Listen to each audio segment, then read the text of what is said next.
This episode of The Young Turks is brought to you by Netflix. PlayStation Network is doing whatever they can to save their image because there are allegations that hackers were able to hack into the network and steal the credit card information of more than 2.2 million people. Okay, so there are forums and blogs talking about this and talking about how several different people who are signed up for the PlayStation Network have had fraudulent charges on their credit cards. For instance, there was one man who was charged $400 for video games in Japan. There was another individual that was charged, a couple $100s in Germany. So experts are saying that the hackers are likely to be located in Europe, and Sony is doing whatever they can to kind of keep this on the down low. They're saying, no, there's no proof yet that we've been hacked. There's no proof that this credit card information has been stolen.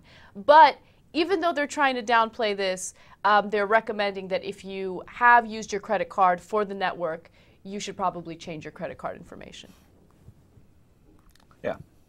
I mean, that seems logical.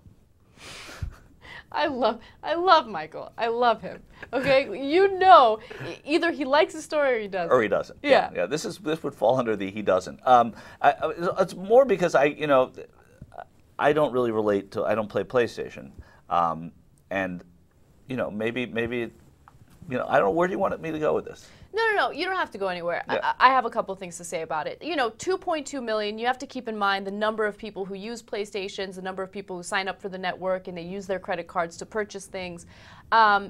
It's scary because we've become more and more dependent on using technology to purchase things, right? So whether it's the internet, whether it's PlayStation, whether it's buying things through our mobile phones, it always kind of makes me feel a little uneasy because I feel like we're exposing ourselves to hackers, to fraudsters, to people who can easily access that information without us knowing about it. The Guardian did a great investigation on how hackers can easily hack into your mobile phone. Yeah, I saw that. And see what your credit card information is. Not only your credit card information, but your password and login information for your email accounts and social networking accounts. So all of this technology makes us vulnerable to identity theft. And I think it's important to really, first of all, companies need to be held accountable and they need to find a way to safeguard. But which companies? The companies the credit card companies or the companies like Sony? No, the credit card companies can't do anything about it.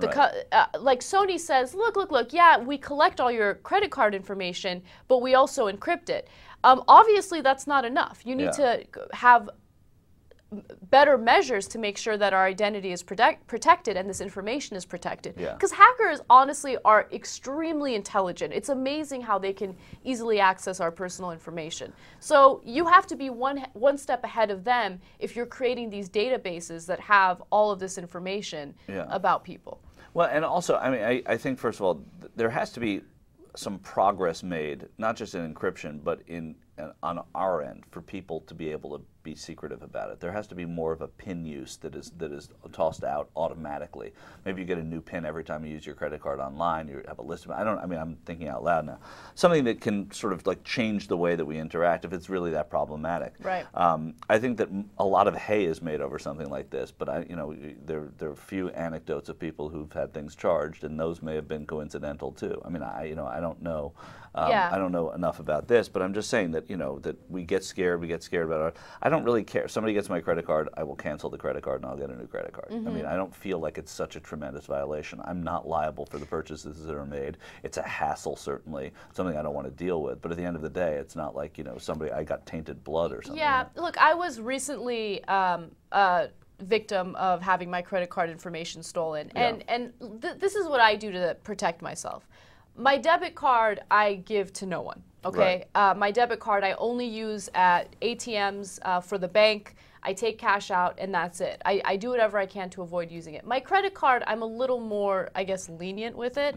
So I'll use it for purchases. In fact, my credit card was used on my boyfriend's PlayStation, so and on Netflix. So I'm thinking that there might have been some sort of sketchy activity when someone stole my credit card information. By the way, real quick, for all of you who aren't members, we talked about this on the post-game show. I wouldn't have known that someone had stolen my credit card information had I not gone to my account and checked it to make sure that every single charge made sense. I'm very diligent when it comes to my credit card, and a lot of people will see charges and they'll think, I probably used my credit card for this charge, I don't remember. Right. And they allow that person who stole the information to use the card again and again and again. Get a load of Netflix. They deliver the movie to your house, no late charges, free shipping. You can watch thousands of movies or TV shows straight on your PC or on your television through a gaming console. Netflix.com/TYT. Free trial membership. You get Netflix all over you.